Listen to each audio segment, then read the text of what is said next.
Voici la réponse du président de la fédération congolaise. C'est bien sûr Constant Omari au micro de Patrick Lupika. Kinshasa, France-Ville, 40 minutes. Nous sommes arrivés.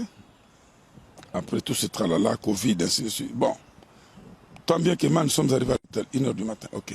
Le match se joue le lendemain à 17h. N'est-ce pas? Je ne sais pas.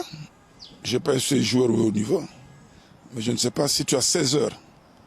Tu as pratiquement 14 heures de repos. Tu vas me dire que c'est parce qu'à cause de 40 minutes de vol. Je ne sais pas. Deux, comme je vous ai dit, analyser les buts qu'on a encaissés, qui n'ont rien à voir avec l'organisation. Ils sont ici à Kinshasa, quand ils viennent, ils tombent sur un business. Ils sont à l'hôtel 5 étoiles, l'hôtel du fleuve. Ils ont des primes. Les primes qu'on leur donne, je doute fort que 90% des joueurs de l'équipe nationale en Afrique touchent ces primes-là. Je doute fort.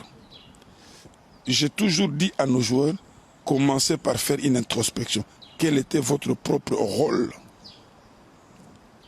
S'ils me démontrent qu'ils ont fourni beaucoup d'efforts sur le terrain, et que c'est visible, qui va leur jeter la pierre? Personne. Même moi, le prince, je ne peux pas aller jeter la pierre. N'est-ce pas? Mais quand j'observe que l'équipe était nulle, c'est tout le compartiment. Et je vous dis que je refuse d'analyser le match retour. Prenez le match aller, superposez sur le match retour. Quelle est la progression qui a été faite? Ça pose problème. Donc moi, je ne voudrais pas répondre à ce genre de choses. Moi, en tant que président, j'observe. Je dis que chacun doit se remettre en cause. Les joueurs, le staff technique, la fédération, le gouvernement, tout le monde. Qu'est-ce que vous entendez par la fédération, M. Omari? Vous avez beaucoup donné pour le football congolais. Est-ce que pour vous, ce n'est pas le moment de vous dire clap de fin pour vous, que vous regardiez dans une autre direction et faire peut-être autre chose? Est-ce que ce n'est pas le moment pour Constant Omari d'abandonner? Écoutez, je pense qu'il ne faut pas défoncer une porte qui est déjà ouverte. La fédération n'a pas de moyens pour construire des stades aujourd'hui. La fédération n'a pas de moyens pour réhabiliter les stades. Mais quand je dois passer du temps avec l'ancienne gouvernance, avec la nouvelle gouvernance, sensibiliser les gens pour dire attention, il y a danger, nous n'avons plus d'infrastructure. Il n'y a pas de politique sportive nationale. C'est ça la réalité. Que personne ne qu'il n'y ait pas de faux fouillants. Moi, je n'ai pas ma langue dans la poche. Il n'y a pas de politique nationale sportive. Il n'y en a pas. C'est ça la vérité. Le reste sont des épiphénomènes. Nous nous battons. Je vous donne un exemple. Je vous dis que les fonds sont sortis quand? Le jour du voyage à 19h30. N'est-ce pas? Qui s'est posé la question? Comment ces joueurs sont arrivés tous ici? Comment ils étaient tous logés au Grand Hôtel, à l'hôtel du fleuve? Comment ceux de l'intérieur sont arrivés? Qui s'est posé cette question? Personne.